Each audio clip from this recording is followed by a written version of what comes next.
Hey everybody, hope you're doing well on this wonderful July the 13th. I thought today for our history highlights focus, we would talk about Frank Sinatra because it was on this day in 1939 that he first recorded with the Harry James Orchestra. He sang Melancholy Mood and From the Bottom of My Heart. Now, Harry James had heard Sinatra sing on a radio broadcast from the rustic cabin roadside cafe, and Harry James here invited him to record with the band.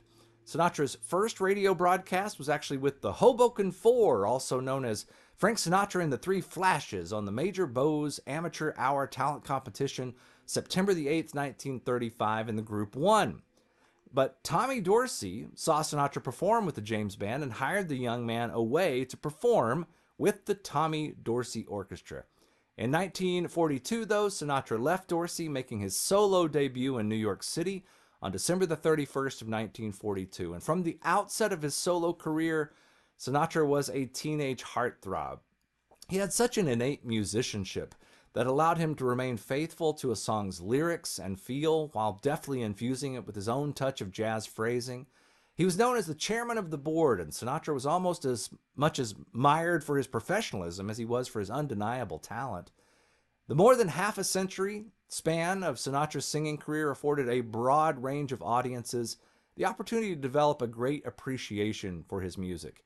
He appealed to audiences young and old and performed for presidents from both ends of the political spectrum, including John F. Kennedy and Richard Nixon.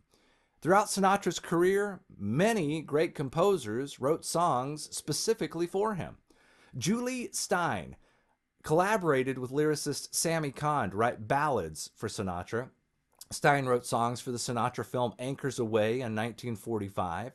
Sinatra recordings of 3 songs written by Cahn and Jimmy Van Heusen won Oscars. All the Way in 1957, High Hopes 1959, Call Me Irresponsible in 1963. Altogether, Van Heusen composed more than 70 songs in Sinatra's catalog.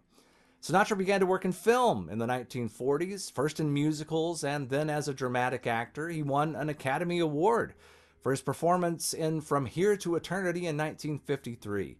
He was nominated for an Oscar for his gripping portrayal of a heroin addict in The Man with the Golden Arm. That was 1955. He appeared in more than 30 other films, including Guys and Dolls, High Society, Pal Joey, The Manchurian Candidate, and Von Ryan's Express. It was 1983 when he was honored as a recipient of the Kennedy Center Honors, and Sinatra continued to perform all the way up until February of 1995. A true legend, he passed away on May the 14th of 1998 in Los Angeles, California. He received all kinds of awards and honors throughout his life. He is known as the chairman of the board, one of a kind, Frank Sinatra. Who doesn't have some of that in their collection? If you don't, download some or order one now, or just put on a internet channel and ask Alexa to play some Frank Sinatra for you. You can't go wrong. A little celebration for you here of his life and career on July the 13th. Hope you guys have a wonderful day. I look forward to talking to you soon. Bye-bye.